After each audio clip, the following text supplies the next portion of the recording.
Kung nung pan-Desyembre, kumilos kayo at hindi kayo ganun-ganon, hindi mo wala yung ginto. Tama, mali. Hindi mawawala yung ginto, hindi mabebenta yung ginto, at ngayon walang question mark. Nasaan yung ginto? Nasa pinagbentahan. Pera ng bansa, ninakaw. Pera na nawala, hindi maeksplika. Pera na pinayagan na galawin. PhilHealth, patay kayo, yari kayo. No? Marlikapan, patay kayo. In 2025, sometime January, the people stood up. Hindi nyo na mapipigil yun. Hindi nyo matatakasan ang People's Revolution. Wala, maliwanag. People's Revolution. No? Tapos sasabihin nyo, oh, rebellion yan, rebellion. No? Sedition yan. Ulul!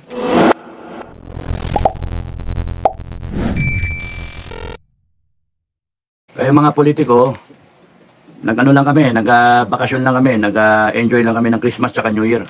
Enjoy lang namin. Pagdating ng January, yari kayo lahat.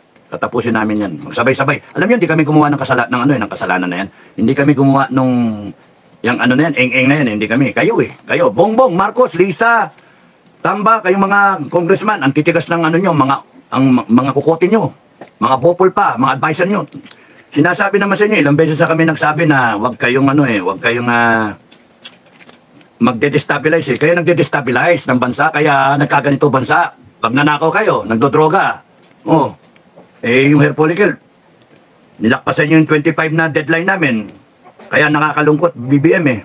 Nakakalungkot, masisisanti ka ng ano natin, mga Pilipino, masisisanti ka. Yung mga kakampi sa'yo, okay lang. Sama kayo kay BBM ha, yung mga nanonood.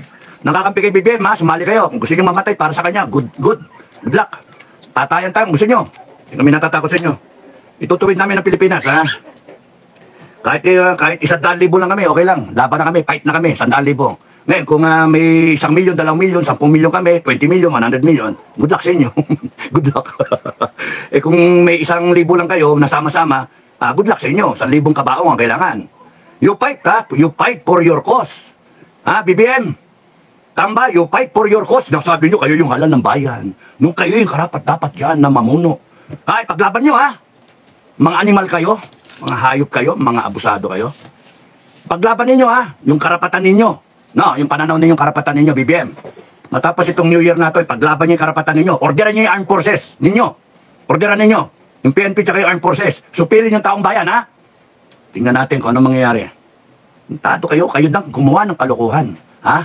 Mag-hire pa kayo ng mga troll. Mag-hire kayo ng mga vlogger, babayaran nyo. Gagamitin nyo pera ng taong bayan. Para supilin ng taong bayan, para baliktarin yung sitwasyon. Titirahin nyo si Inday Sara, babaliktarin nyo. Gusto nyo impeach pa. Sinasabi ng huwag niyong itutuloy eh. Huwag niyong itutuloy. Magagalit lalo taong bayan, lalo kayong malalagay sa alanganin. Kaya namin niratify yung Constitution with the sovereign Filipino people. Gusto lang namin yung ideals na tama, na tahimik, walang nakawan, walang droga, may food security na ayaw niyong ayusin, merong magandang kinabukasan tayong tinatahak, na ngayon putragis bangkarote, mga animal kayo. No? Kayo nagpayaman, ang Pilipino naghirap, inan yun lahat, inan nyo. Habol lang namin magumanda ang Pilipinas bago kami mamatay. Na yung huling buhay namin, yung huling hininga namin, yung huling oras namin dito sa mundo na to, we want to make it count. Yun lang yun. Yun yung sinabi ko dun sa meeting.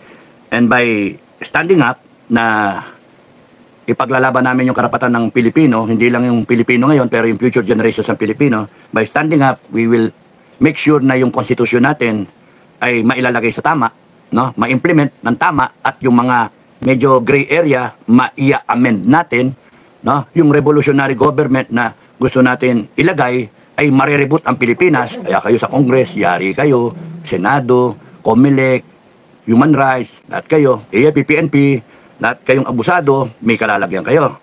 So, sino ang ayaw na tumino ang Pilipinas? Kalaban. Yung mga gustong mabago ang Pilipinas, kakampi. Marami tayo. No? Ang hinihintay lang ang hudyat. Ang daming may problema na bansa. Bangkarote tayo ha. AFP, PNP, kung kayo kumilos noon pa, no? Itong problema it will go down in history na bangkarote ang Pilipinas dahil sa inyo. No, you're in action. Sorry ha, pero katotohanan yun real talk lang Kung nung pan-Desyembre, kumilos kayo at hindi kayo ganun-ganon, hindi mo wala yung ginto. Tama, mali. Hindi mawawala yung ginto, hindi mabebenta yung ginto, at ngayon walang question mark, nasaan yung ginto, nasaan yung pinagbentahan. Kayong mga nag-facilitate niyang pagbenta ng ginto, yari rin kayo, bitay din kayo Lahat kayo na may kinalaman sa pera ng bansa, ninakaw. Pera na nawala, hindi ma-explika. Pera na pinayagan na galawin. PhilHealth, patay kayo, yari kayo. No? Marlikapan, patay kayo. DBM, yung pag-release nyo ng pera na alam nyo nang gagamitin sa hindi tama, ayuda, etc. Patay kayo.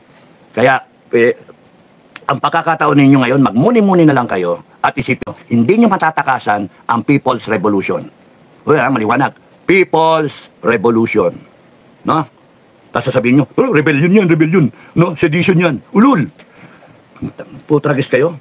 Gagamitin yung konstitusyon laban sa taong bayan? Ha? Ninakaw nyo na nga yun. Pera ng taong bayan, kayo pa yung may katuwiran na mga animal kayo. Ipapakita namin sa inyo yung totoong katuwiran. No? Yung galit ng taong bayan, mga animal kayo. Hirap na hirap kami. Hirap na hirap ang taong bayan. Tapos noon, karapatan ng taong bayan. Karapatan ng taong bayan na mag-demand. Ano ba gusto natin? Nakalagay sa konstitusyon. We want yung konstitusyon ma-implement. Nakalagay dun eh. Guaranteed yung security namin. Guaranteed yung life, liberty, property. Guaranteed yung right to due process. Ba't yung kami pagbibintangan? Ba't yung gagamitin yung batas laban sa amin? Samantalang yung nagdidikta sa inyo ngayon na gumalaw. Ha? Yan yung mga magnanakaw. Ang lalakas ng loob, ang sisiba ninyo. PNP, AFP. Diba? Sasabihin nyo, you will uphold the Constitution, and yet, what are you doing? You are failing the people miserably. That's why, General Browner, General Marbil, when we do stand up, pinapasabi ko na sa inyo na we are giving you that importance, that second chance, that opportunity to clear your name, to take your place in history as it is being written now. That in 2025, sometime January, the people stood up. Hindi nyo na mapipigil yun. Nakakasana. Hindi ako may gawa. No, maingay lang ako. Nagbablog lang ako. Nag-a-analyze lang ako. Magtatayo ang INC. Tatayo ang mga Muslim brothers. Tatayo ang simbahang Katoliko. Tatayo ang mga Miron. Mga Mirong Pilipino. Tatayo ang mga DDS. Halo-halo na yun. Tatayo yung mga dating loyal na BBM. Dami nun. Tatayo ang FGF. Hindi nyo mapipigil na. Because galit na galit ang taong bayan. Worried ang taong bayan na ang Pilipinas lugmok na. Ginawa nyong adik, ginawa nyong komunista, ginawa nyong bangkarote. Yung 500,000 na guarantee ng PDIC na insurance, kumakalat ngayon na sa Intel Grapevine na gagawin nyo, instead na 500,000 yung insurance ng lahat ng deposito sa buong Pilipinas, sa lahat ng bangko, babawasan nyo yung insurance coverage, magiging kalahati, 250,000. Sipin ninyo, ano magiging epekto nun sa mga taong may deposito sa bangko? Bankran talaga, bankran. Pagka nagbankran, ay putragis, yung pera nyo, hindi nyo makukuha. Pipila ka pa at titignan,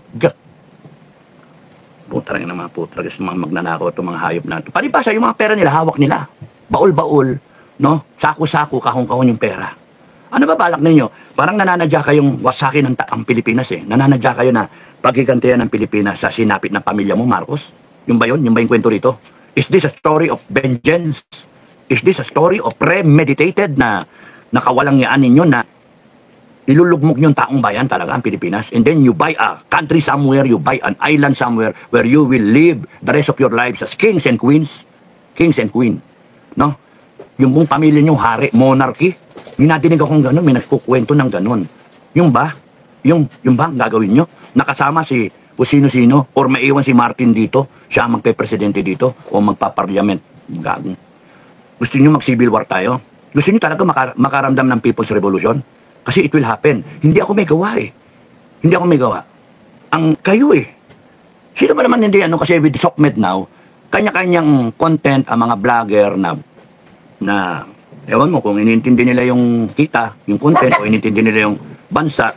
Basta ang punto, nagko-content yung mga vlogger na sinasabi yung mga nangyayari. May mga insider information, ika nga puting aas kuno, o yung iba mga Intel, grapevine, o yung mga retired, may mga kakilala dati, mga retired na government employees, may kakilala sa loob. Chismis, kalat. Kaya nga, hindi mo mapipigil yung pagkalat ng balita. Where there is smoke, there is fire.